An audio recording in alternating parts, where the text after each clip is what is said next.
always do for attending.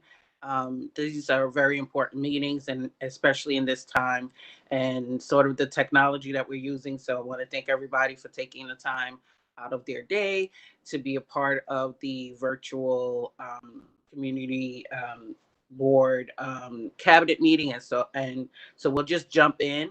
Um, Pursuant to Chapter 4, Section 85, and Chapter 69, Section 2706 of the New York City Charter, a joint meeting of the Bronx Borough Service Cabinet and Bronx Borough Board will take place today, Thursday, June 25th, 2020, and starting at approximately 10 a.m. Via video virtual conference. So thank you so much for that. I want to just take the time before we jump into our program to do our attendance. So I'll just say the community board or representative office, and if you would show us your face, or if you have that capacity, and if you would give us an acknowledgement that you are the DM or chair or representative from an office. So I'll give everybody a chance to like get ready for that. Get ready to, press that little button. We of course are going to, instead of starting from one, let's go take it from the other side. Starting at 12. Let's start with Community Board 12, my favorite board. Uh, that's Good where I live. morning. George is here from CB12. Good morning, George.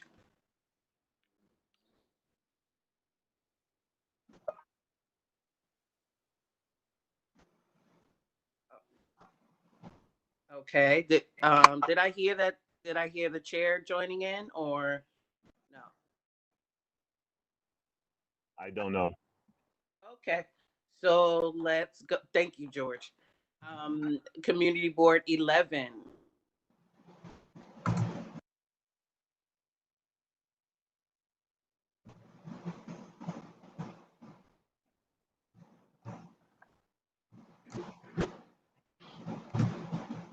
I'm just gonna take a second, Chris.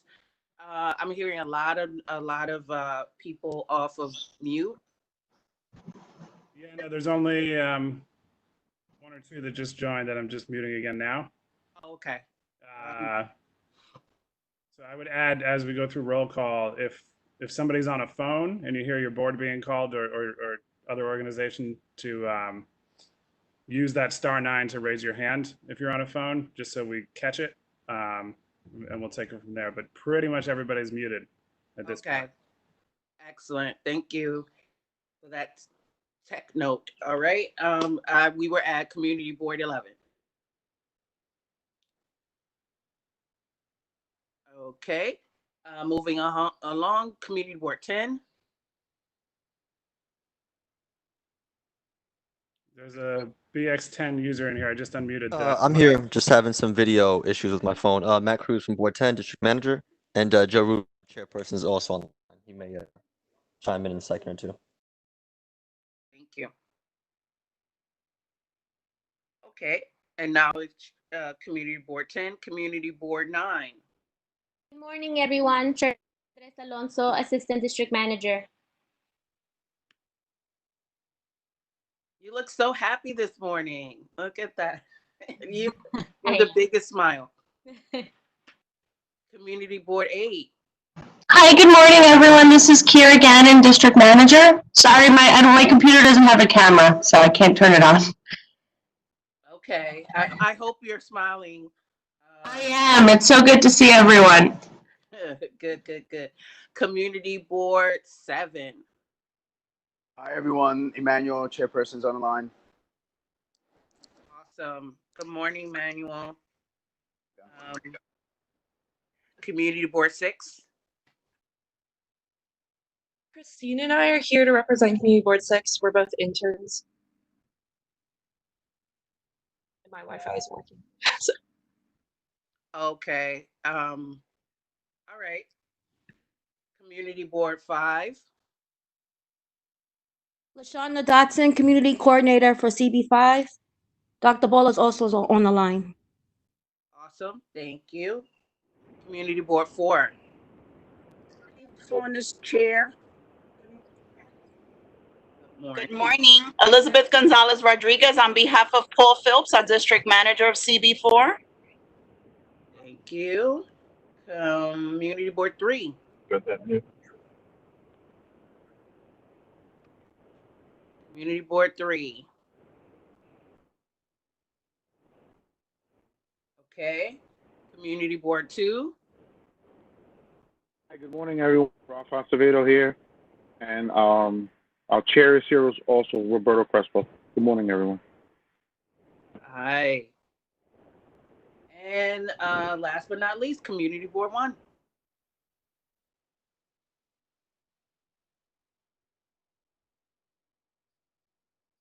Community Board 1.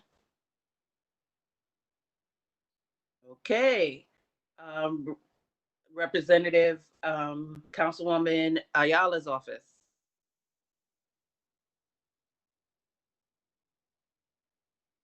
Councilman Cohen. Good morning. This is Fatumata Tankara from Councilmember Cohen's office. Good morning. Thank you for being here. Councilman King's office. Okay. Councilmember Jonai's office.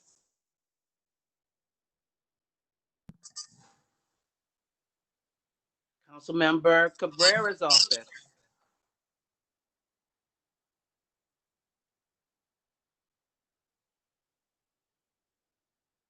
Councilman Torres' office.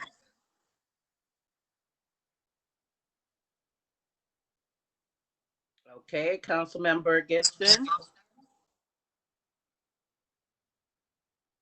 Good morning. This is Stacy Strong with the Office of Councilmember Gibson. Okay, awesome. Councilmember Salamanca.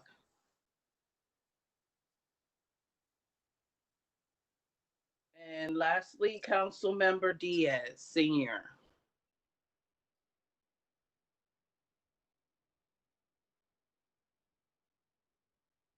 Okay, so we're ready to start. As you can see from the agenda. Ron Polanco, Office of the Public Advocate. Sorry. I didn't call you. Oh, I'm sorry. I thank you for acknowledging yourself, but we were just going through the regular attendance at that point. I thank all of the agencies and all of the other representatives that are on the line and took their time to be with us this morning. And you'll have an opportunity to speak of any announcements from your office at the end of the meeting, at the end of the scheduled presentations. Thank you. So we're going to start out with the Parks Department, and we're going to be discussing, obviously the changes of the seasons, how the Parks Department is preparing for the summer. We have our Commissioner, Iris Rodriguez Rosa, Department of Parks and Recreation. So we are happy to have her come on and take the floor. You have the floor. Let us know what's happening this summer in parks. Thank you, Madam Deputy Borough President Scott McFadden. Thank you so very much for allowing me this morning to be able to join you, and of course to the many community boards that are out there that we work so closely with. I wanted to say thank you also very much for being supportive of the Parks Department. And as we know, this day and age, what's happening with the COVID-19, people being stuck in their homes and things like that, their welcome relief is our parks, to be able to come to our parks. And as every agency has been facing many issues regarding to COVID, what we'd like to do is to be able to tell you that the Parks Department, we're open. Our major parks are open. People have been coming out and being able to enjoy and recreate in our parks. But as always, we always try to tell people to make sure that they do the right thing and they follow the state guidelines and the mask and the social distancing. Those things are exceedingly important to be able to follow. So I have a small little presentation that I'll ask Chris to be able to put on the screen for you, for those of they can see, and then I'll talk it through as best as I can. And of course, I'll be ready for any number of questions that you may have. So what we're talking about, I put this together sort of, I'm not a PowerPoint professional, so please don't look at it. So I try to do the best that I can. So here we are when we're talking about the Bronx Summer for 2020 year in terms of our facilities and programs. So what I'd like to share with you next slide is that we just opened up a playground this past Monday. Here I am actually at Fort Independence Park that I actually opened up myself. I wanted to do a sort of ceremonial opening of playgrounds. So now all our playgrounds are open throughout the borough. There may be some that may be closed for one reason or another because they may be under construction. But I would say that 95% of our playgrounds in the borough are now open as of Monday. The next slide, please. What I'd like to be able to show you is that these are the signs that we have at our playgrounds. We tell people to take this information seriously. We're asking people to make sure that they wear their face coverings, to maintain the distance. If you're sick, to stay home, wash your hands, cover your paws, do not touch your face. But I will additionally add that I tell people to take sanitizers in their hands and take any kind of sanitizing wipes. We don't know. Everyone is coming out to our playgrounds, or we don't know, where they come from. So we try the best that we can to try to clean the playgrounds, but we cannot guarantee that we are sanitizing the playgrounds. We just don't have the resources to be able to do that. Next slide. What I'd like to be able to talk to you is about the amenities that are open and are not open. Right now, the fields, in terms of our courts, the baseball fields are not open. We haven't issued any permits for any ball playing going on. Yes, I know that people will see people playing on our fields, but they are not permitted, and wherever we can, we try to disperse them. So I just wanted to let people know that. The playground, of course, as I told you, they just opened up this past Monday. The adult fitness equipment, yes, that's available now. People can use it, and again, we tell them to use it with caution to do that. The state parks are also open now. They've opened up as well. Golf courses are now open because most of them are concessioned out. What's not open as of yet is the handball courts, the tennis courts, the bocce courts, the dog runs, the basketball courts, the barbecue areas, and the volleyball courts. Those are the ones that we have not received the go-ahead to be able to open. So those are the ones that are still maintained closed. We hope that in the next phase that these two shall open. And then we also wait for City Hall for the announcements for them to give us the go-ahead on that. And that's important to know. So again, we try to send people out there to see if they're using them, to try to disperse them. The biggest difficulty that we have is with the barbecuing that's going around in the borough. But I'll talk about that further down the road in terms of the concerns that we have that we're dealing with in terms of the Parks Department. Next slide, please. So when we talk about capital construction, when the New York State put everything on pause, it of course paused many of the capital projects that were already in the borough. As you can see, this is on the left, you see Indian Field. On the right, you see the Ferry Point of Waterfront Park. They have all now, during phase one, the first phase, all the contractors were asked to come back and be able to restart their capital projects. They, of course, have to mobilize. So, from my understanding, as of yesterday, we have at least about 95% of all the capital projects in the borough back online doing the work that they have to do. So, of course, it's going to be a little bit delayed in terms of reopening, but however, at least we're very happy, very glad that we were able to get them to be mobilized. When it comes to the, now, as we all know, some projects are in the procurement process, which means that they are being bid out. That right now is still on a slow scale. We're still waiting to see what the city is doing in terms of processing many of these procurement projects that we have. So we hope that they will still be in the pipeline to keep on moving along. When it comes to design, we have some projects that are designed. Again, those projects are right now on pause for the moment. We're still waiting to see about being able to release and continuing the design of many of the projects that we have. What we don't know is what the future holds. Okay, all of us, I think all the community boards, I think the borough presidents and the elected officials and everyone is aware that we are waiting for the budget, just like everyone else, to see what's going to shake out, what's going to come about that. We are very hopeful. I can't tell you that we want to have all these capital projects that the community has been waiting for to be able to move on and to forge ahead. So we're looking forward to being able to do that. Next slide, please. One of the things that we're trying to do is that throughout the borough now, we just opened up as of yesterday. We officially opened up the spray showers. And we know we're having a very, very, very hot summer. So we're opening up the spray showers that are located in our playgrounds. So we have a good percentage of them are now open. And we're continuing to open more today and tomorrow to be able to have it, because we're going to be having a very hot summer this year. So we're also on locations putting some misting sites. So I will be able to get a list of that to the community boards as soon as I can share with them. I'll share with you some of the locations that we have. We may not have spray showers, but we may have some misting locations. So I wanted to be able to share some of the things that we're trying to do as well. The next slide, please. One of the things that of course, another thing that we're trying to do is one of the important thing is safety.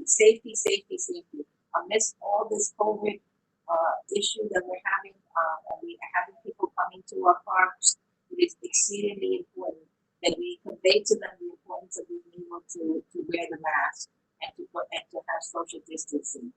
So here you have some of our park ambassadors actually distributing masks throughout the borough. Here to the left, you see myself with a couple of the the park ambassadors at Orchard Beach. On the right, you see some folks that we are just, that's in Cole Park. The pictures on the right are actually at Cole Park. And we have people distributing masks throughout many of the parks. So we have roving mobile crews actually going around to various parks and being able to do that. As you can see, maybe on the left-hand side at Orchard Beach, you see the French barricade. There's a sign there that talks about social distancing of 6 feet apart with everyone. What we're talking about is making sure that we have not too many people at the beach, and these young ladies are also clicking to see how many people are going into the beach, how many people are coming out. If there is just too crowded, we will actually have to close the section off if necessary to do that. Next slide, please. One of the things that we're doing also, the public programs division of the Parks Department is they will always want to be able to provide some kind of recreational opportunities. So what I'd like for you to do is I will share with you specifically where in the borough they're going to be. However, they're going to do activities that are of 10 people or less, 10 young people or 10 youth people or less. So they have created a plan to be able to provide some recreational opportunities throughout our parks throughout the summer that is socially acceptable in terms of distancing to make sure that it's safe.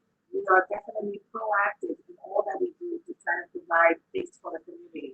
We also have on our website, we've had a program by which people can participate in that's called Parkies at Home. So if you go to Parks at Home on the website, you'll be able to find activities that people can still do while they're home.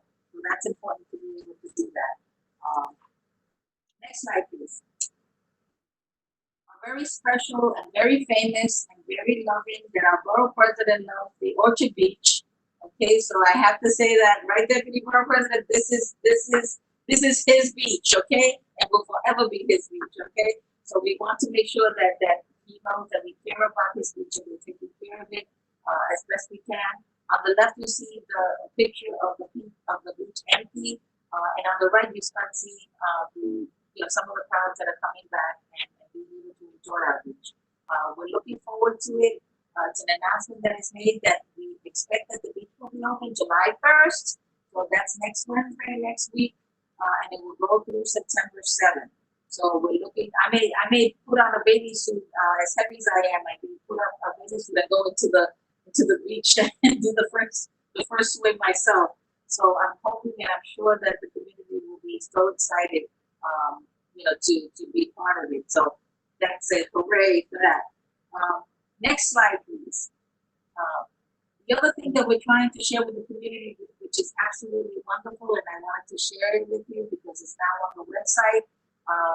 The Parks Department has entered into an agreement that the Tribeca Film Festival will be providing free drive-in movies at Orchard Beach in the parking lot. So there is no fee for the movie. There's no fee for parking. This is going to start Thursday, July 9th through the 12th, and then it will go on ending in August. So it'll be for about 4 weekends, consecutive weekends, and ending on August 2nd. So the tickets you have to, because there's only a certain amount of cars that can be allowed in the parking lot. To obtain the free tickets, you have to be able to get them in advance at TribecaFilmFestival.com. So I would ask that maybe the borough presidents, with their vast listing of people that they reach out to, possibly go onto the website, look at it, and then if you can forward it to your constituency, it will be good. So that way they can avail themselves of that. But just think, 4 movies a week for 4 weeks, that is absolutely phenomenal. It's the first time that something like this has happened at our beach. So thank you. On a more somber note, next slide, please. We are faced with extraordinarily difficult conditions that we're dealing with in our parks. These are pictures actually that I took myself when I was out there this past Saturday. Having people not socially distancing, at many occasions not wearing masks, barbecuing in areas, ruining our grass we are sort of outnumbered in many respects. We try to address them before they even set up, and it becomes so difficult. We only have, our resources are exceedingly limited. Unfortunately, we were not able to hire as many of the seasonal maintenance employees as we have because of the budget situation. And I know that it's difficult for everyone to hear, but I'm going to say it very honestly. This is going to be a very, very, very difficult summer. With the meager resources that we have to be able to try to address and clean our parks, I beg you all to please be patient with us. We are going to try to get to it as quickly as we can, but however, we're about 75% less of seasonal employees than we had in the past. So I can't emphasize that enough. Okay, so I just wanted to thank you all very much. And on my last slide, next slide, the last slide that I have, we were honoring our park employees who are out there in the heat, cleaning all kinds of messes and things like that. So on May 21st, 2020, we were able to light up various locations in Washington Square Park, the arch there. We did the steeplechase. The steeplechase at Coney Island, and we still have this here in our Renapa. This is your borough headquarters for the Parks Department. So we just wanted to be able to have you enjoy that. And again, I just want to thank everyone for your support. One of the last things is we do not stop business. As the Deputy Borough President knows, we have to keep on moving on with business and doing what we need to do to make this great borough the borough that it is. And we're starting to do budget consultations or the local budget consultations, as Parks Department always tries to be in the forefront of working with the community boards. And we wanted to make sure that we started doing the budget consultations with the community board. So we started with community board 4, and I believe that my chief of staff is working on being able to get more of the community boards on the local level that we can continue the budget consultations. So on that note, I'd just like to say thank you, and I'm ready for questions.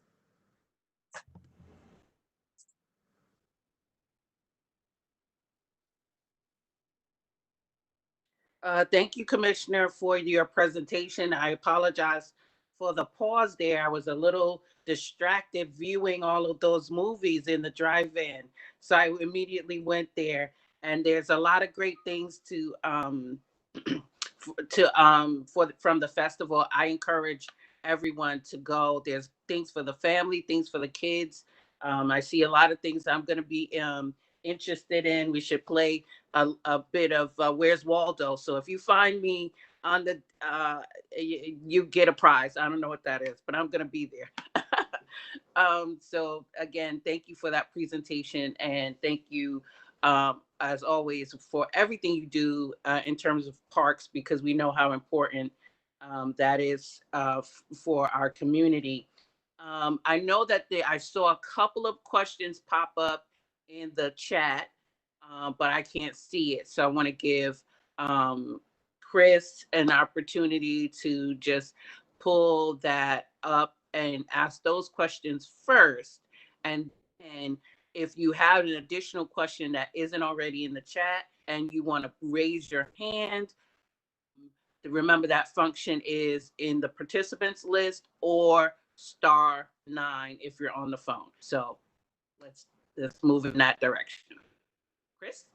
Yeah, all right. First question. I feel like you're my coach. You're like the Ed McMahon you're like my Ed McMahon. There you go. I'm showing my age. Sorry. That's okay. So George Torres in the chat asked, were the basketball rims returned to the basketball courts? That is not in this current phase. We hope that it will be in a future phase. But right now, as the basketball rims are not put up this yet. Okay, so go ahead, Chris. Oh, yeah, no, I was just going to go to the next question. Okay, so from Dr. Nancy Keck, who is our Director of Health and Human Services in the Borough President's Office, she had written, during phase 1, parks put up signs on Orchard Beach which state, no chairs on the boardwalk or paved paths. Will these be taken down for phase 2? Many elderly folks bring their own seating because there simply aren't enough benches, and this new rule limits their ability to enjoy time at the beach. So yeah, that was Nancy's question. Well, we asked them, there's plenty, unlike other beaches sometimes, they have the opportunity to be on the grass and to be at the in the sand. So we asked for we want to continue, we want to make sure that the promenade is clear. We have some benches on the promenade, but we also have areas in the grass area in the park, and we also have the beach itself that has areas. So we're trying to maintain, the proper distancing wherever we can.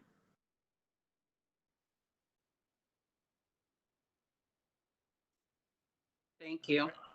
All right, and then 2 questions from Community Board 4. One is parks working with the NYPD to enforce the barbecue area type stuff, etc.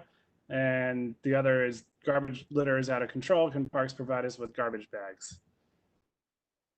What we're going to do is we're going to ask the social ambassadors also to see if they can carry some bags that they can share as well, since the social ambassadors are out there. So we're going to be asking the social ambassadors to be able to have some bags that they can share as well to do that.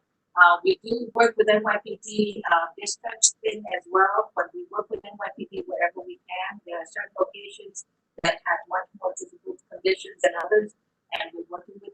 So I have a weekly call with just about all of them, and we are working together. I happen to have been with the 41st precinct on Saturday at Mulvaney Park. I'm constantly talking to the 50th precinct, the 47th. So we're constantly working on being able to address some of the situations and conditions that exist out there.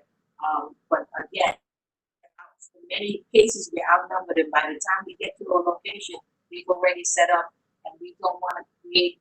Sometimes if we try to break them down after they started, it becomes much more difficult. People are gathering, so it becomes a difficult situation to handle. But we are working with them. So thank you.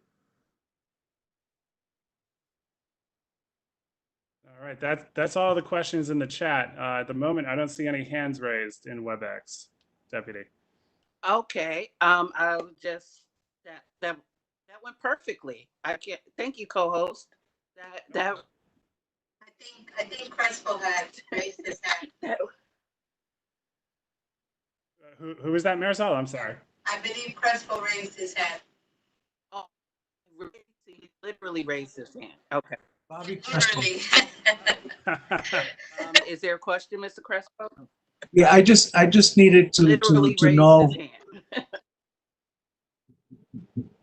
I just needed to know, Commissioner, with Bill Rainey Park, are we still going to have the PIP officers during the weekends at night, and as well as we're going to have the 4th of July coming up? I know you were there last weekend walking around, and you saw the craziness that we've been arguing about and trying to get the services for. So I just need to know if PEP will be there, and will you be coordinating with the 4-1 since there are numerous issues that are occurring there? Absolutely, Mr. Crespo, absolutely. We're going to be having a park enforcement there on the weekends and starting early in the afternoon, to make sure that they don't set up going through the evening, absolutely. And we're working with the 45th Precinct. Captain Shervin is working closely with us on that. And you've been with Captain Shervin, you've been speaking with him to coordinate all of this? Absolutely, yes. He's willing to give you whatever manpower you may need to address this issue. Absolutely. He's having his uniform officers work with our PEP enforcement to make sure that at least they're safe too, because they get accosted too. So yes, they're working closely. Thank you.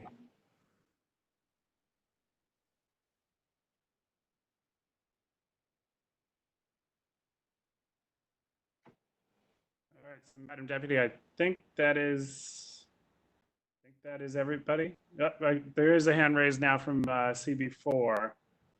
I'm going to unmute that line. Was there another question from Board 4?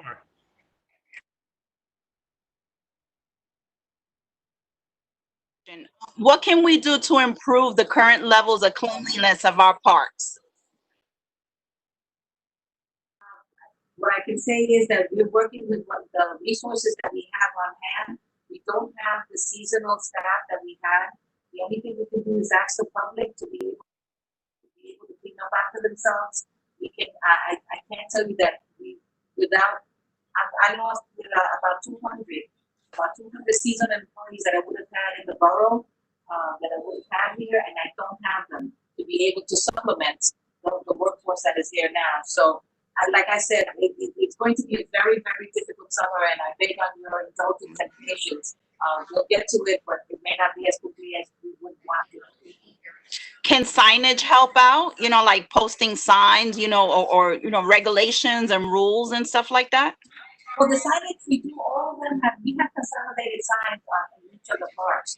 What we're hoping is that the personal touch with having ambassadors and people out there, we're hoping that the community boards can also, spread out the word to be able to be helpful, to tell their friends, their neighbors, to be able to help us, because we want to maintain our beautiful resources. All the help we can get. Okay. Thank you, Commissioner.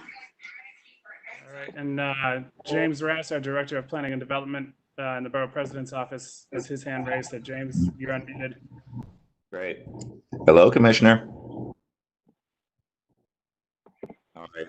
I have two questions. One which has been partially addressed with the garbage bags. It was actually all a Community Board 4 question, but I had sent over, without knowing that you'd be on the agenda today, sent over a photo of the conditions of Heritage Field, and was really concerned about it because at least half of the park was dirt, no grass, and just had a question generally about the concerns, or just how maintenance has been going during this pandemic. I know many city employees have been sick on and off, and there's been a lot of people overwhelming parks, either for protests or just basic usage, just because of the need to get out and utilize parks to keep relatively sane.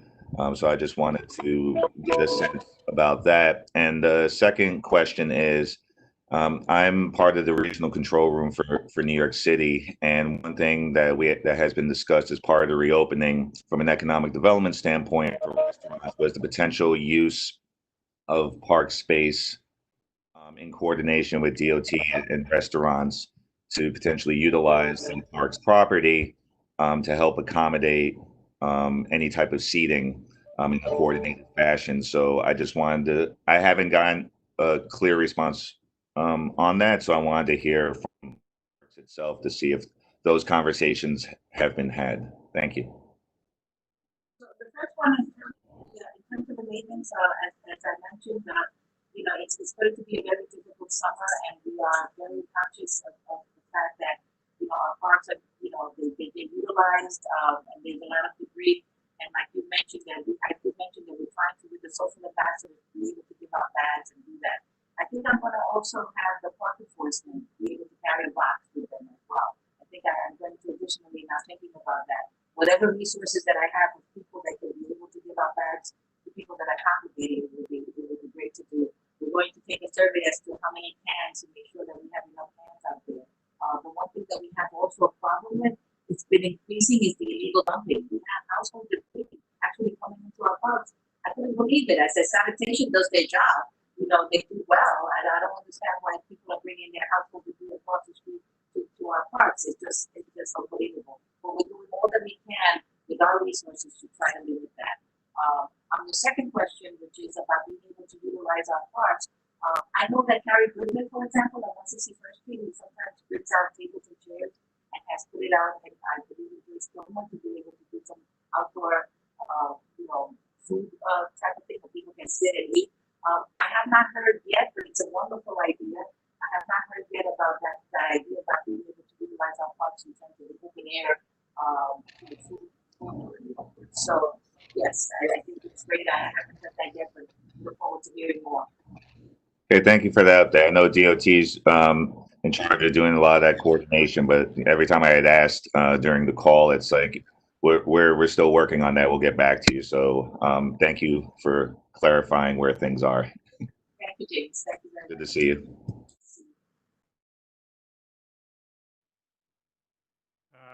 One other, Marisol mentioned that Joe Russo from CB10 might have a question, so let me just unmute him real quick. Let's see. Joe, no question here. I'm sorry. Okay. No problem. So, Deputy, I think, just scrolling through it one more time, I think that is everybody who had a hand raised or a question in the chat. Okay, great. Thank you so much again, Commissioner. Thank you for your presentation, and we'll move right along. I know that it is the issue of fireworks has been something that comes up every year, but there's been a spike or hike or whatever this year. So we're happy to have someone here, two people here to speak about that. The city's response to the fireworks, the illegal fireworks. Obviously, we have Captain Michael Kuzo, and he's from Fire Safety Education, New York City Fire Department. And we have Sergeant Brian Boyer, and he's the New York City Sheriff's Office. So I'm not sure who will go first, but just please jump right in. Everyone is excited to hear what's happening to try to, curtail this activity. So you could go. All right, I'll unmute that line. Sergeant, your line's unmuted. You should be good. Oh, thank you. Hello, everybody. Thank you for allowing the sheriff to be present. The sheriff's office is probably just as surprised as everybody else relating to the spike in fireworks this year. We were speculating prior to the fireworks season that it would be a quiet season, but that didn't turn out to be the case. In the context of the New York City Sheriff's Office, everybody has to remember that, you know, Sheriff Aceto likes to compare us to being the Marines versus the Army. Like NYPD would be the Army. We're more specialized. We have 170 officers that are working citywide, and we devoted our entire Bureau of Criminal Investigation to assist in removing the illegal fireworks from the city. Now we're working in conjunction with the NYPD, and without really disclosing the specifics of our operational plan, to date, we've had 30 arrests. If anybody saw the post today, there was a picture of the fireworks that we seized yesterday, which was estimated to be $75,000 to $100,000 worth of fireworks.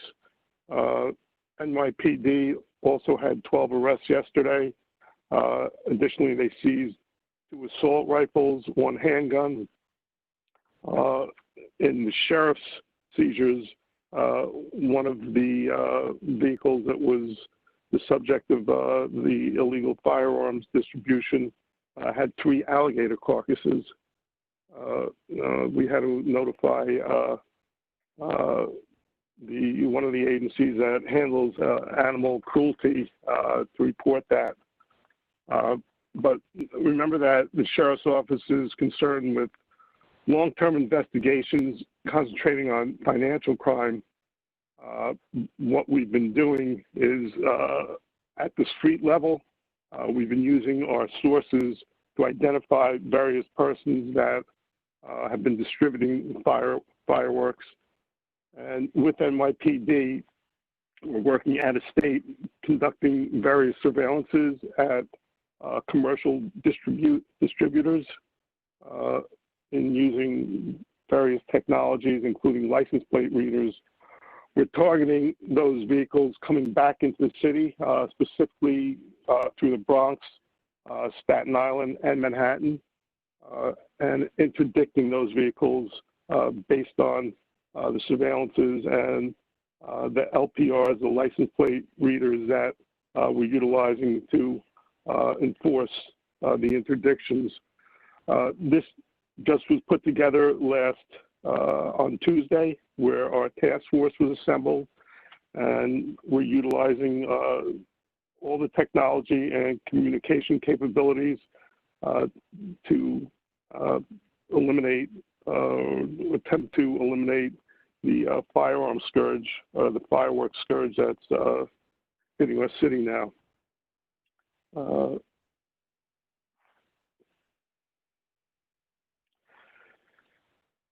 I can open up for any questions now.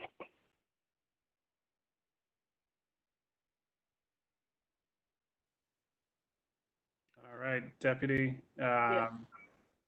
Do we have any questions on the chat, Chris? And then we'll go ahead and do the raise your hand function. So whatever's on the chat comes first, and then while that's happening, anyone who has an additional question or has a question right now, please use the function in the participants list. You're going to raise your hand, not literally, but on the phone, you will press *9 to raise your hand. Okay. And if you think you need to raise your hand literally, then just keep it up until you are until we see you and acknowledge you. We apologize, but please do that. All right, so George Torres has his hand raised. So George, go ahead. Thank you, Chris. Good morning, everyone. So you spoke a little bit about the online surveillance, Sheriff, and I was curious because Groupon, for example, had a fireworks special for $40 that they were advertising on their website. I forwarded that to the Department of Consumer Affairs, unaware that you guys might even have a hand in dealing with it. They've since amended their Groupon to suggest that you can only get this Groupon now through a store. But the Groupon, if you look at it, is from Milwaukee, Wisconsin. So I don't know how feasible it is for New Yorkers, and they advertise this in New York.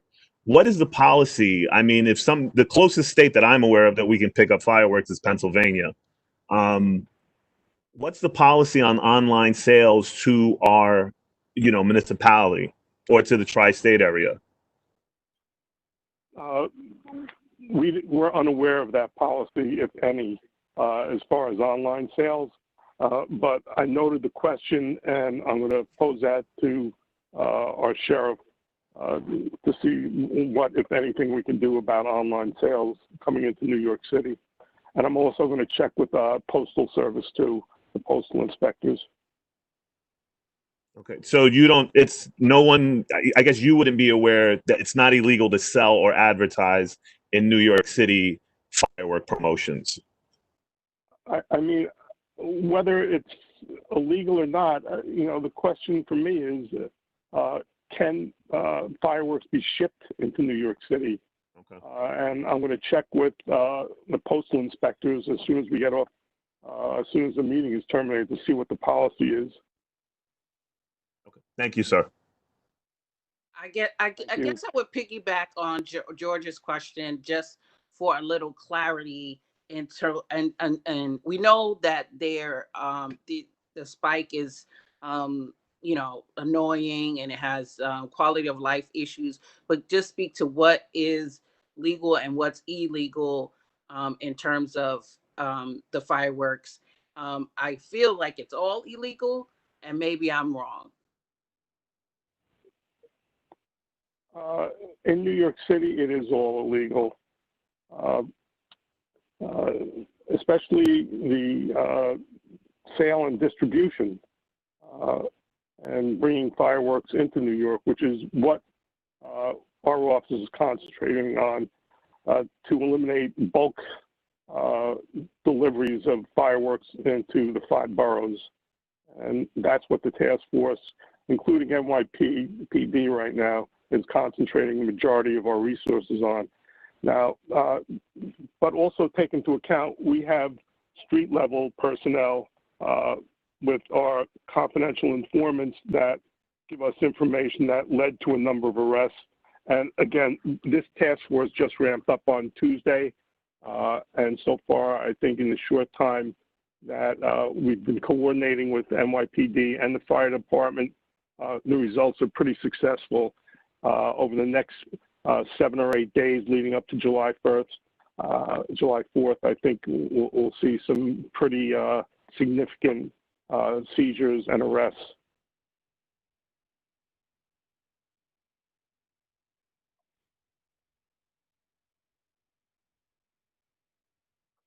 Questions on the chat? Nope, still none there. And hands raised. Just taking another look. Hands may still be raised from previously. James, your hand. All right, Mr. Crespo, go ahead. Yeah, Sarge, I understand that you're doing investigations and massive arrests, but I understand that the mayor is creating a task force for the next couple of days to fight the local usage of fireworks. But how many sheriffs, deputy sheriffs, are they being used for this particular operation? Since so out of the 170 deputy sheriffs, the entire Bureau of Criminal Investigation Division, which comprises 35 officers, are dedicated to the task force. But the additional deputies are being pulled on a case-by-case basis, whether it be intelligence or assisting on the seizure operations to combat the fireworks. All right, so in effect, there's 35 full-time, and The rest may be part-time, participating in the task force on an as-needed basis. For instance, last night, when the 10 persons were arrested in Staten Island, there was 35 deputies that were conducting the interdictions, but backup was needed to affect the operation. So there was an additional 15 deputies that assisted in the interdiction operation. So you're technically you're not operating together with the police department. You're separate from the 40-man task force. Well, in that respect, yes, but in terms of how we're allocating the specific geographical areas, we've coordinated with the police department so that we're not stepping on each other's toes. We know where they're concentrating their investigations, and they know where we're working. So in effect, we're working as a team. All right, thank you. You're welcome. Okay, any other questions? Hands raised. Marisol, did you have a question? I saw you might.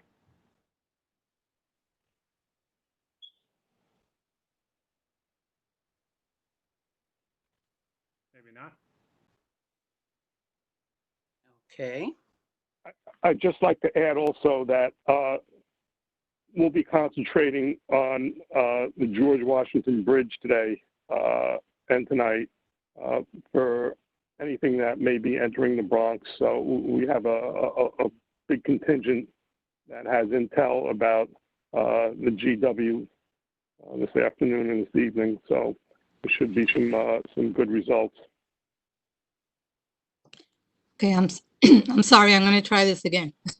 So thank you for coming on to present, Sergeant. We received several calls and emails regarding fireworks and the chaos that it creates. I'm wondering if there is a hotline that has been set up to take this information in other than 311. 311 gets very convoluted and there's a lot of calls going in. I'm just wondering if a hotline has been set up so that you can receive this information directly. It all comes through 311. The complaints get filtered to the sheriff's office through 311. There, to the best of my knowledge, there is no hotline set up. I will ask the sheriff though if he can set up one specifically to our operations center, and I'll get back to you with that information. That would be most helpful. And then at some point, we'll get the list of locations that we received from our office so that they can either assist in your operation or some action can be taken from the task force itself. I appreciate it. Thank you very much. You're welcome.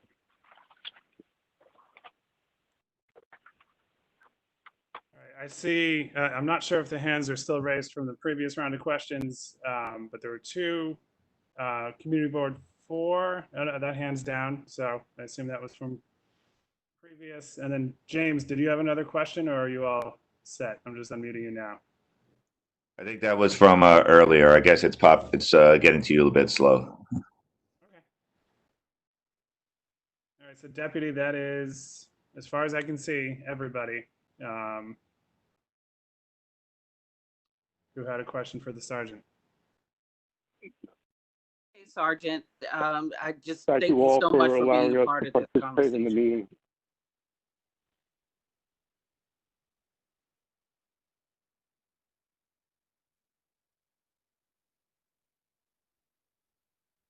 All right, so Mr. Kozo. Okay. I'm back. There's the deputy. All right. Yeah. Thank you. So why don't we do this before we ask Captain Kozo to speak? Let's make sure everybody's hand is down so that when we're ready to take questions, that'll be not an issue. Everybody go ahead and take your hand down. Captain, we've heard from the sheriff. we'd love to hear your side from the fire department's perspective of safety. Please share with us. All right, good morning, everybody. Captain Michael Kozo with the FDNY Fire Safety Education Unit. On the chat, I just put in the firework hotline that is created. It's 718-722-3600. We will be sharing that number when we go out, just to give you a brief background on what's going to be happening as far as the public safety campaign is concerned. My unit is going to be sending members out to the 5 boroughs for the next week, disseminating literature in regards to the dangers of fireworks.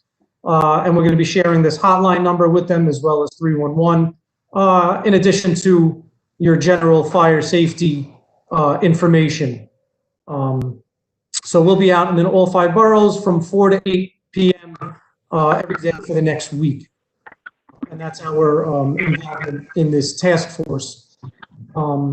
Just to give everybody a brief background and a little intro as far as the actual dangers of fireworks, just so we know.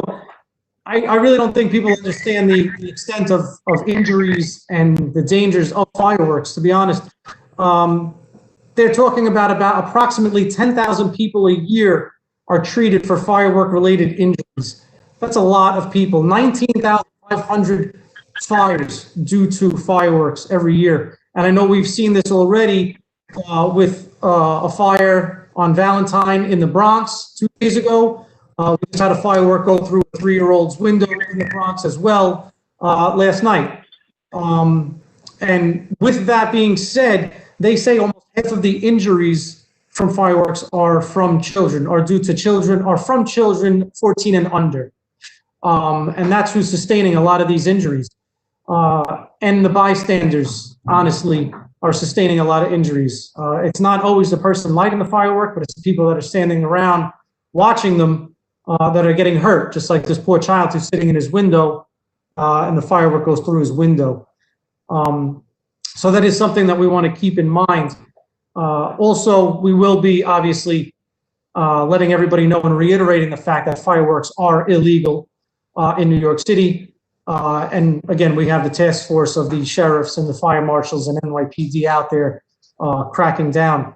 Another thing that is a lot more dangerous than I think people realize is, and I'm sure we've all used them in the past when we were younger, is the sparklers, right? Everybody has those sparklers. You're handing them out to the kids so the kids can run around with the sparklers.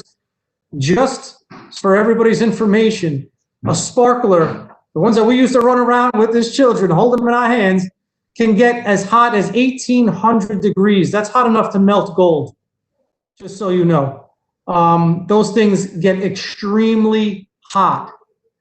So we really don't recommend giving these sparklers to children to run around with. They really are not safe. I know it's not the same thing. I know it's not a great replacement, but we do recommend using glow sticks or something like that. You know, if anything, but those sparklers are really not something that you want to revert to, you know, to keep these children occupied and entertained. A lot of the injuries basically, you know, and obvious are to people's hands, their face, fingers. I mean, these are where you're seeing a lot of your injuries. So again, we'll be out there reiterating all of these facts and dangers in relation to fireworks while we're out there in the next week during our campaign. So that's just, you know, I do have a lot of stats and a lot of information that I could share. I don't want to spin everybody's heads with all the stats and everything like that, but, you know, I do think that a few of those things that I pointed out are a bit of an eye-opener for a lot of people, and we will be sharing those facts. We do have literature on the dangers of fireworks specifically that we will be handing out, and we will be sharing a PSA that the fire department has come out with in relation to fireworks. We're going to be sharing that with all community boards, and that's going to be posted on all media outlets as well for the upcoming week. So we will have all that out there. At this time, you know, I can open up to any questions if you have any questions in relation to anything that we'll be doing. Okay, thank you, Captain. That's, I kind of want to ask you, while everyone gets set up with their questions, like what can we do to be helpful to the fire department as citizens? You know, what can we do? What would you suggest we do on our end to sort of curb this? Because honestly, I thought the sparklers were probably the lesser of all of the activities. In the back of my mind, I thought, well, why don't give the kids the sparklers, blah blah blah. So there's obviously stuff we don't know. That being said, how do you think we can partner and help?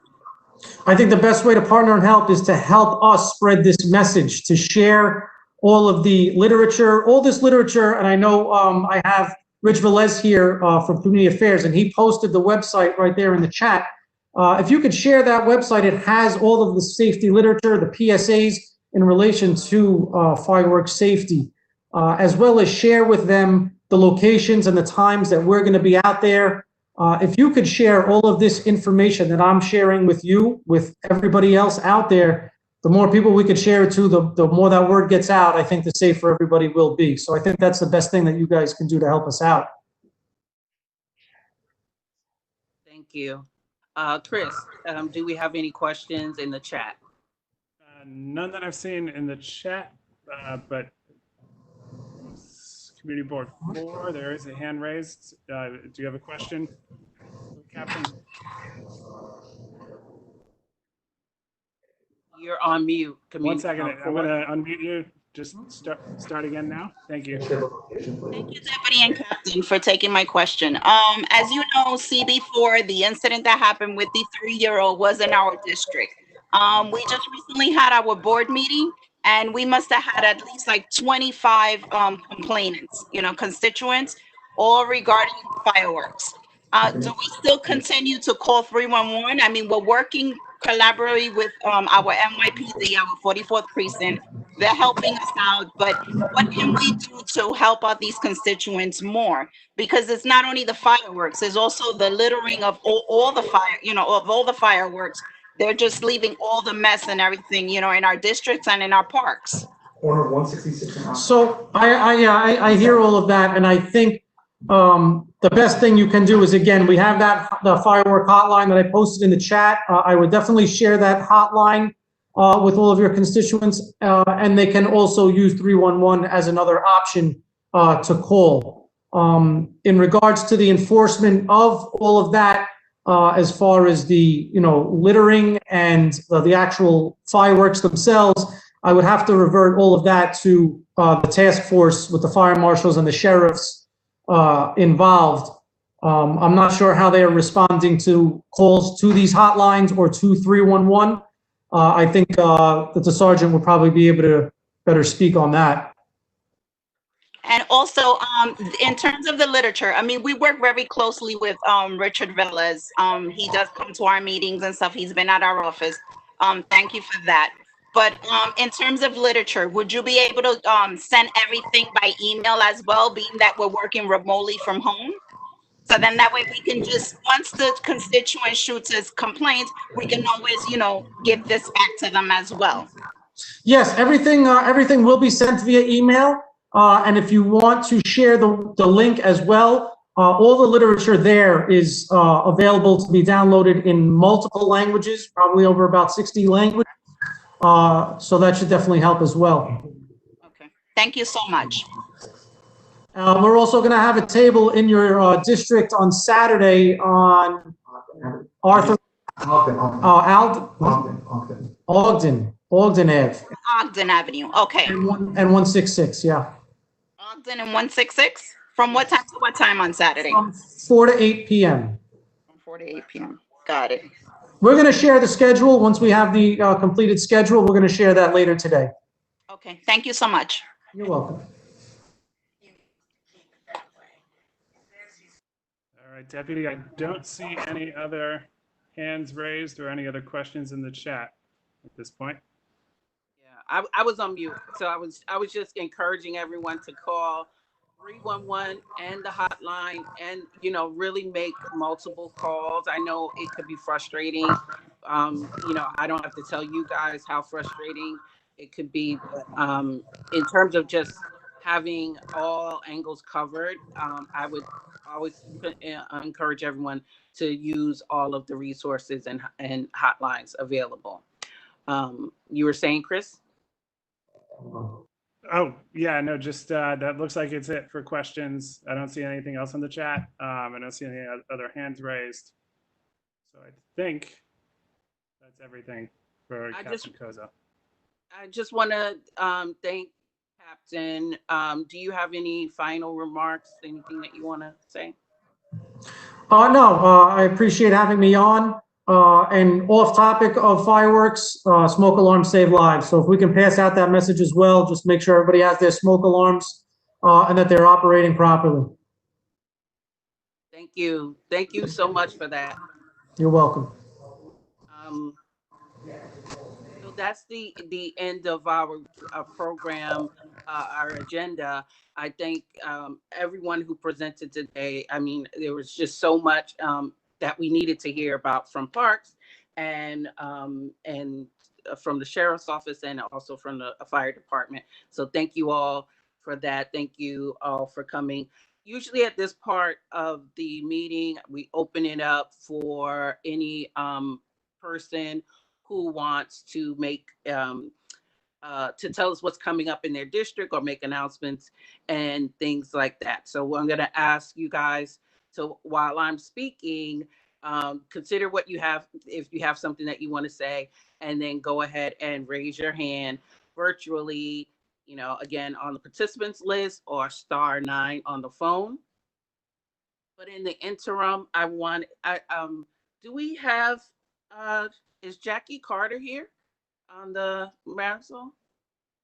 Yes, I am. Hello, friend to the friend to the Bronx. I really. Hello. How are you? I'm well. How am I? How are you? Super excited. And I'm almost emotional. I've known. I said almost. Okay. I said almost because I'm very, very excited for you in your new capacity. I want to say congratulations to you for putting in the work, giving 30 years to MTA, and now ready to enjoy a fruitful retirement.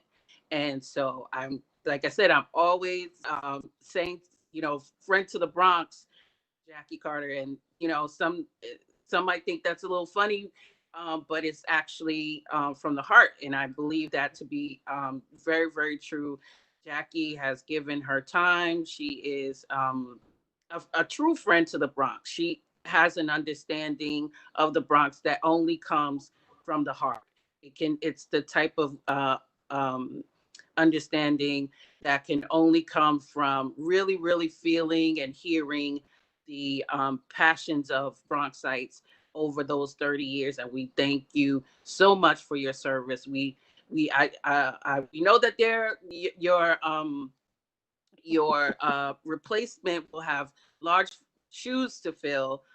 We promised to give him a chance, but they should know that we are very, very fond of you and wish you all the luck in your retirement. Congratulations.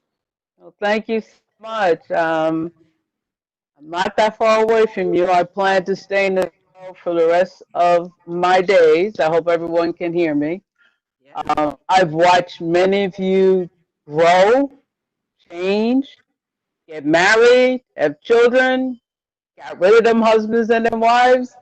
But you know what? But you know what? We're still all Bronxites for the heart. So thank you so much. Charlie is an amazing person.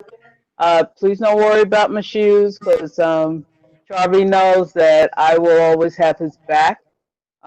As I said in my emails, I know that you're going to give him the respect and the patience and the kindness that you gave me. And as soon as all of this is over, I promise I'm going to visit each one of you personally. Because you all owe me hugs and kisses and tea and food. So thank you so much. And it has been a pleasure just serving you in a borough that I live and I love. So thank you so much. Thank you again. Thank you, Jackie. And let this be a lesson to everybody on the call that you should retire when you're young and spry, like Jackie. Get those 30 in, start at 8 years old at the MCA, and go ahead and get that 30 in and just retire on it. Thank you again. Thank you All again. right. Congratulations, Jackie, again. Thank you. And this is Charvy, just so everyone can put a name with a face. This is a Jackie moment, not a Charvy moment. So I just wanted to say hello. Thank you, Charvy. But that's very Bronx of you. That's it. I have my Somo shirt too for this meeting. All right, all right. You got a good start. He started out on the right foot. So that was my part of the announcements. I think all of you knew of Jackie's retirement, but I wanted to certainly highlight her today. Is there anyone else that needs to make an announcement or have a comment? Chris?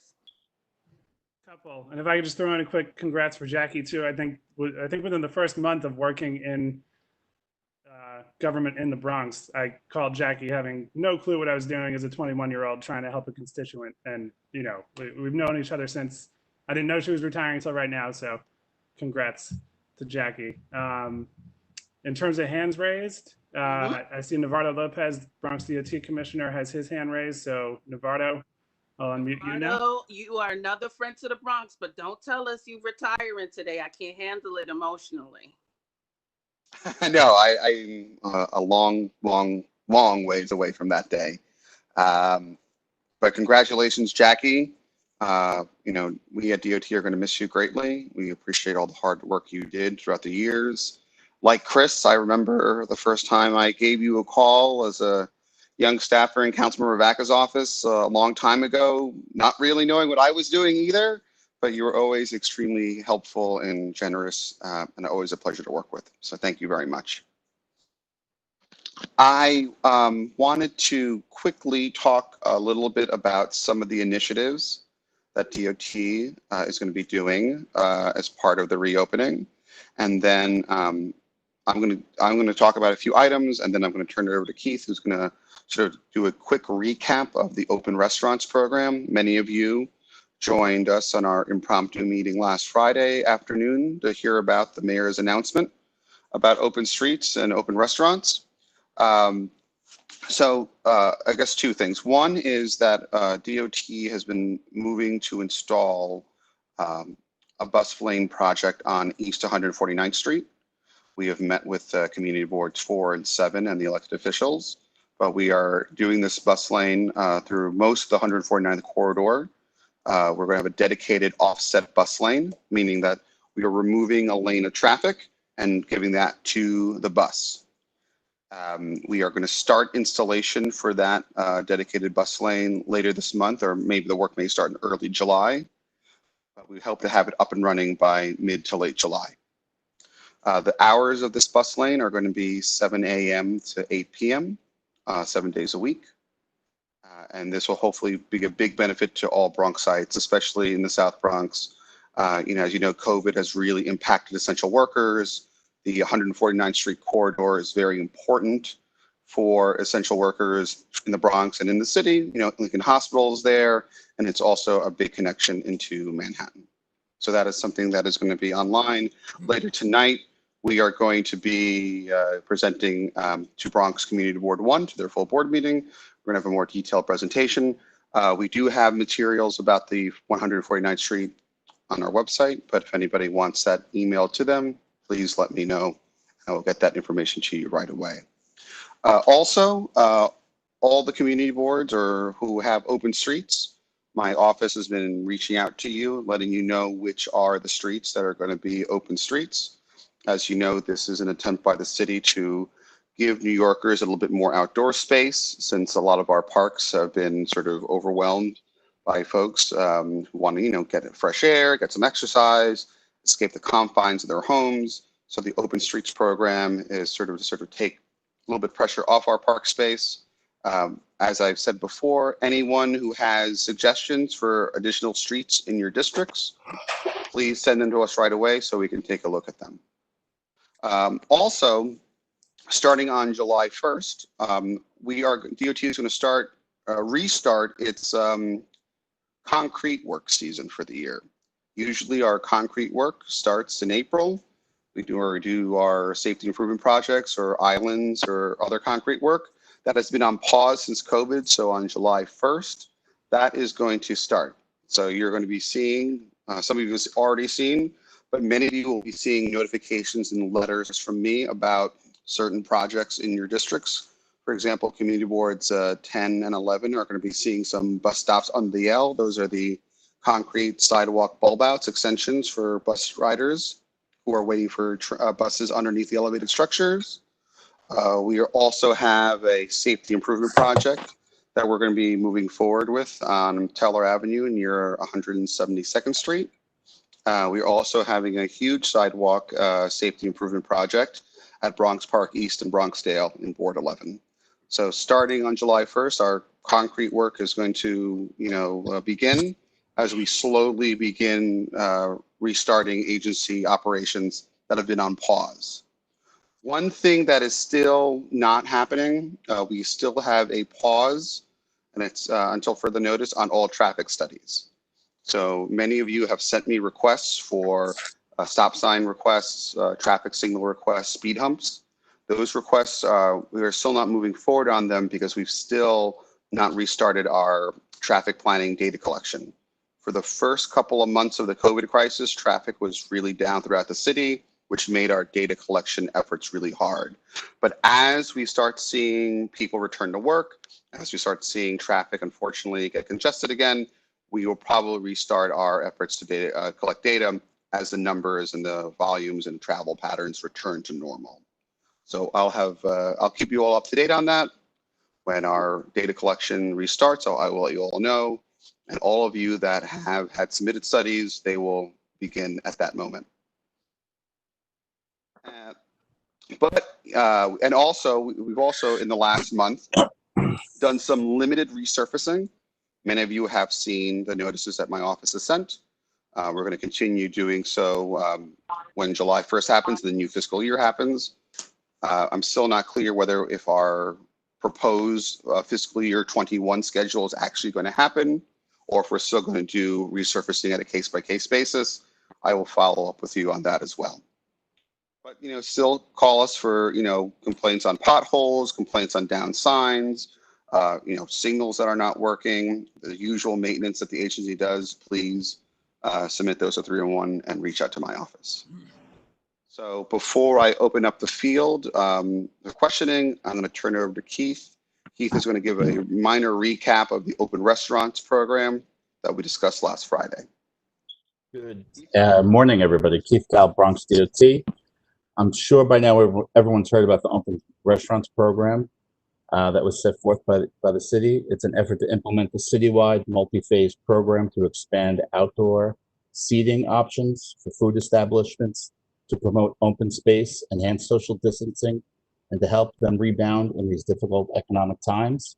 We sent out an email that had a link for businesses and an application process that showed citing criteria for the outdoor seating. Really an outline on how businesses could start moving forward on serving the public. That's about an overview of it. If anyone has questions, feel free to reach out to me. My email is kkalb@dot.nyc.gov. My cell is 347-539-1884. So if you wouldn't mind just go ahead and putting that. Sure. And then everyone can get that who get it, pull it off of there, and we will also share it. So any questions for? So thank you for that somewhat I guess impromptu update. I think it had a lot of information that we really needed. So is there anyone who has a question regarding the DOT update? I you see John Dudley's hand is up? So John, I'll unmute your line. The other hands that were up, I think, are other agencies. So yeah, John, go ahead. Hello, Navarro. How you doing, Keith? Thank you for the presentation, Navarro. My only issue, and I don't know quite yet whether it's going to be an issue. There were a couple of locations that were identified for open streets in Community Board number 3, one of which included Lewis 9 Boulevard between Jennings and Southern. We have a local community-based organization, WEDCO, in that area. I guess my only issue is I mean I understand some of the criteria that govern the open streets program. I know it's 8 to 8. Cars can access that at 5 miles an hour. I mean, that information was on the website. My only issue is who actually is going to manage that.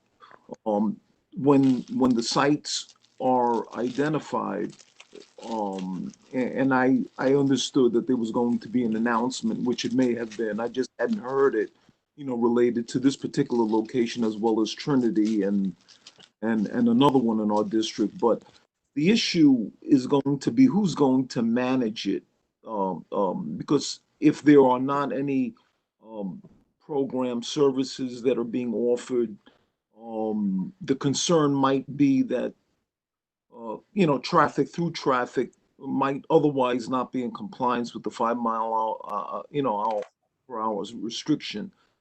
That is my only, because I was talking to Kerry McLean from WEDCO, and as it relates to, because Intervale was identified, but I think that was withdrawn. It had a number of, so thank you for that. But it's just the Lewis 9 that I'm kind of, excuse me, concerned about a little bit as to how it actually is going to be managed. It's supposed to promote social distancing and recreation opportunities. However, I just don't know how it might evolve. But we'll see. But I just wanted to throw that out. Is there any collaboration with PD? I mean, other than them just setting up the cones or the barriers in the morning and taking them out? If there are any real issues with respect to how the open street is functioning, I guess that's my question. What will be the recourse in terms of who we can go to? Sure, John, and that's a great question. Thank you. So in some cases, when community groups request an open street, in some locations, we've actually worked with a community partner, whether it's a community-based organization, merchants association, a BIN, neighborhood association that would manage the closure, meaning that they'll set up the barriers, man them throughout the day, and then remove them at night. Those are at limited locations. Elsewhere, we rely on the police department to not just set up the barriers, but to monitor the usage throughout the day. So they may not be there all day, but they are supposed to go out there periodically throughout the day to make sure that everyone is complying with the open street. The restriction on travel, though, it's when we do an open street, it's actually closed to through traffic. What the 5 mile an hour is for individuals who live on that block. So let's say you live on a street that's been deemed an open street, you are still able to leave that street and come back anytime. Just keep in mind that you need to be traveling at 5 miles an hour. Okay, so it is only restricted to individuals. So in other words, it's restricted. It's restricted for through traffic. So wherever we've done open streets, if there's for example, if it's on a bus route, I know in other parts of the city we've had to reroute the bus. It's not meant for through traffic. It's only meant for the residents on that street to use. Okay. And deliveries, local deliveries. And the local deliveries. Thank you. So if there were any issues, would an individual call? So So I would say that it's important to reach out to myself and also reach out to CAU. I see Suri's here, so make sure to reach out to both of us and let DOT and CAU know about the concerns you have. I'm good. Ideally, the open streets program will work better with a strong partner, a community partner like WEDCO. If we had community partners like WEDCO who could go out and manage the street for us, it would make these more successful. Instead of having the police department come out and move barriers twice a day. The open streets is ideally a benefit for the residents. to get them out of their apartment so that they're not cooped up. This was an idea for, the middle of the COVID epidemic, right? So if we had strong partners, we were looking for strong partners to manage those streets on our behalf. That would be the ideal situation. Okay. Thank you. Thank you, Keith. Thanks, Navarro. Okay, thank you. Any additional questions? I don't believe so. Just take another look real quick, but I think that was it. Okay, so no more questions for DOT. Any comments, announcements for the rest of the board members? So yes, Suri Miranda has a hand up, so I'll unmute that line. Hi, good morning, everyone. This is here with the Mayor's Office Community Affairs Unit. I just wanted to invite you for a WebEx that we're going to have on Monday, specifically discussing the data that is shared by the OHMH. And also we'll have folks from the test and trace team. So I would encourage all of you to participate. I have sent your community boards this morning an email with the details of the call. And I think that if there are no questions for me, that will be all on my part. Okay, thank you for that. Any additional comments?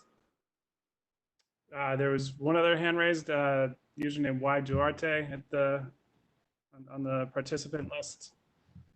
Hi, good morning. This is Jo Karina from New York City Emergency Management. I just want to remind everyone that we keep monitoring the weather as we reach very high temperatures to see if it meets the trigger to open up cooling centers. I know we also have reached out to some of the boards in particular to kind of help us identify other type of cooling centers. So we would like to thank all the community board who have provided us with additional sites that we should be looking at in order for us to open it up. We have updated our plan for heat and hurricane season, and we'll continue to work with the community board and also elected officials and the board president's office to make sure that we communicate any information. I'm going to share a link on the conversation about Share Your Space. That's how we is a program that helps us identify space within your community. So if you know any private owned space that would like to be put in the lookout for any operation that the city usually do, whether it's during heat season or training for CERT or during when we have emergencies in your community, please make sure that you share that link. Thank you. Thank you. And any additional questions, comments, concerns, anything from the rest of the board? One other hand I see raised at the moment. There we go. Brian Polanco. Brian, you are unmuted. Good evening. Now's your turn, Brian. Oh, it's my turn now? Yes. Good evening, everyone. Oh, good afternoon. Good morning, everyone. Wow. My name is Brian Polanco from the Office of the Public Advocate. Just a few updates I have for you all. We recently put in a bill to essentially establish the right to record police while they're conducting their police activities. I'm going to be putting that in the chat, as well as we released a report on systemic inequality, and we're also going to be having an event today on NYCHA rad conversions. So I'm just going to be putting all that in the chat, but that's all for me for today. Hope you all have a good day.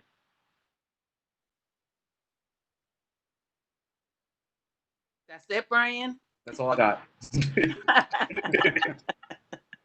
Thank you. Thank you. Thank you. And thank the public advocate as well. Again, any more hands raised? And another hand raised, Michael Sharp. Michael, you're unmuted. Go ahead. Good morning, all.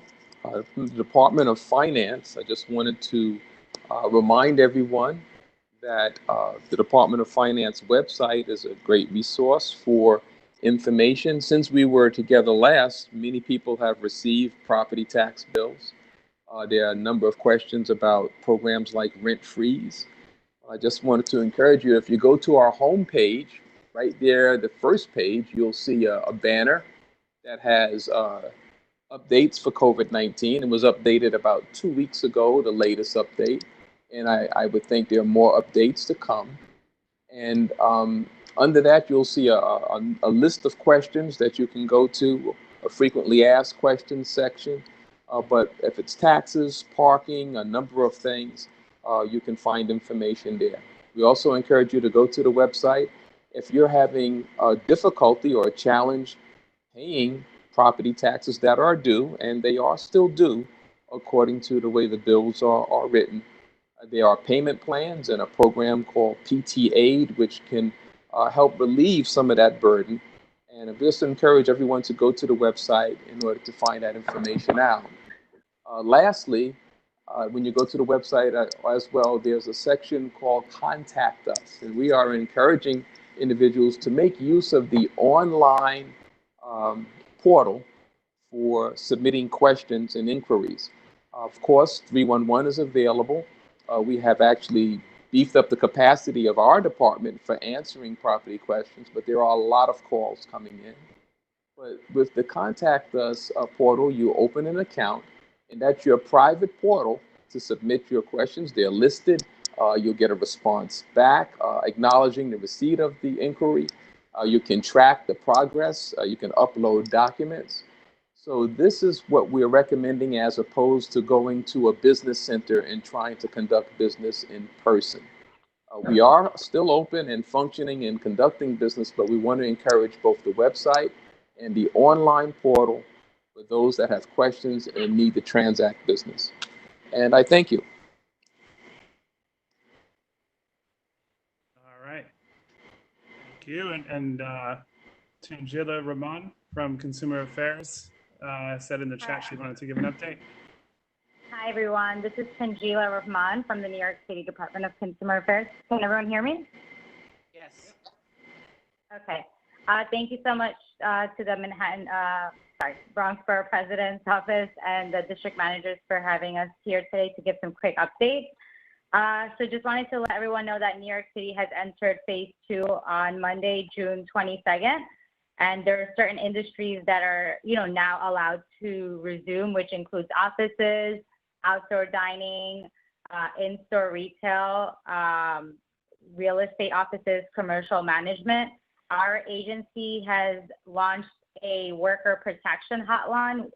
So if workers have reopening questions, they can call 311 and ask for the worker protection hotline. You could also visit nyc.gov/workers. So we launched the worker protection hotline on June 8th, and we've received hundreds of calls regarding workers, if they have questions regarding transitioning into the workplace. Last week or the week before, we actually have started a series of business education days. We want to make sure that local businesses and workers have the resources and guidelines as they reopen. So we did 2 business education days in Hunts Point and South Bronx and Morrisania in some of the hardest hit neighborhoods due to COVID-19. And so we educated, over 200 businesses and distributed flyers on the Stay Safe and Reopen the Business flyer that SBS created, as well as our agency. We've created some phase 1 and phase 2 guidelines and resources for workers. And we partnered up with the local business improvement districts to give out, PPE to the local merchants. We're going to continue doing these business education days throughout the city. And in addition to that, I know SBS, they launched a small business hotline. So employers, if they have questions about latest guidelines or regulations as they, reopen, they could call 888-727-4692. So it's 888-727-4692. That's the small business hotline. And I believe small business services, they have compliance advisors that are monitoring the hotline and are equipped with the latest guidelines and regulations to share with business owners. And then we've launched the worker protection hotline. So any workers with reopening questions can call 311 and ask for the worker protection hotline. We also have some new educational resources for workers on our website. So we have the phase 2 of reopening New York City, what workers need to know document on our website. And we also want to remind everyone that due to the pandemic, we are still doing our Office of Financial Empowerment Centers, we're still doing remote financial counseling services. So we encourage New Yorkers, if they have any issues, financial issues, or they want to look up their credit score, or they just want to understand their student loans, or they're having issues with debt collectors, they can make an appointment for free with one of our financial counselors for remote counseling. So they could book an appointment at nyc.gov/talkmoney. I'll include the links in the chat box, but we want to encourage everyone to make an appointment with one of our financial empowerment counselors. Sessions are conducted over the phone, and our financial counselors can help New Yorkers manage bills during the coronavirus crisis, understand student loans, and more, regarding credit score. So I'll put those in the chat box. And also just a quick update, we are also offering virtual free tax prep services. Due to the pandemic, we've suspended in-store, free tax prep services, but we're looking into seeing, which providers can reopen for maybe drop-off services or in-person services in the near future. But we are offering remote free tax prep services, which includes virtual tax prep, where an IRS certified volunteer income tax preparer can help New Yorkers by using a secure video conference system to prepare their, 2019 or 2018 tax return using a secure digital system. And we also have assisted self-preparation that allows New Yorkers to file their tax return online by themselves, and an IRS certified VITA volunteer preparer will be available by phone or email to answer questions. The services are available for families earning $64,000 or less in 2019, and single filers earning $45,000 or less. And I'll put all the links in the chat box as well. Thank you. Those are my updates from DCA. Thank you very much. Chris? I believe that's it. I'll just take one more quick scroll through. I think that we got every hand that was raised. So I want to get back on my census soapbox. I just want to remind everyone that, we're still doing self-response. The Bronx is a little bit over 50% counted, 53% at recent count. We're still currently third in the city. We don't like third place. And we know that we have to do better with the numbers, and we know we want to celebrate the efforts that have gotten us this far, considering the pandemic and considering all of the issues around us not being able to do the things we would normally do to promote the census. We have to give ourselves a bit of a congratulations for the efforts that we've done that have gotten us this far. But we know that there's a lot that we need here in the Bronx.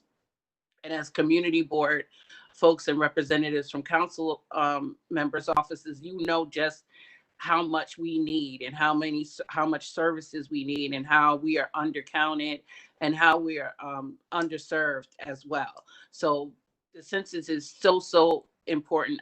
I know it's like preaching to the choir, but I'm asking you to go out and double your efforts, speak to anyone and everyone about the census and see if we can't get those numbers up to where they need to be.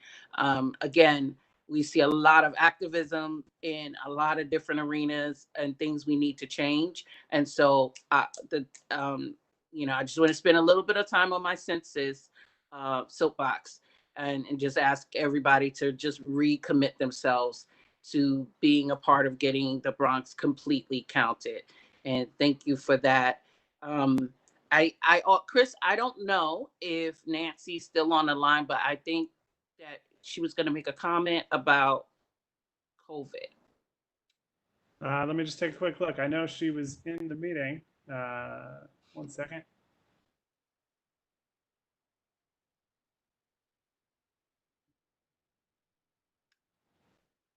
Do not see her. I'll just do a search real quick to just make sure. Yeah, I don't think she's still in the meeting. Okay. Okay. I just, if you're on the meeting long enough, you remember the things you forgot. So, thank you all. It's a tremendous presentation from everyone on. Thank you always, every month. I'm always grateful that you guys come and share and be a part of this meeting. And thank you. Have a great day. Thank you. Bye. Take care. Have a great day.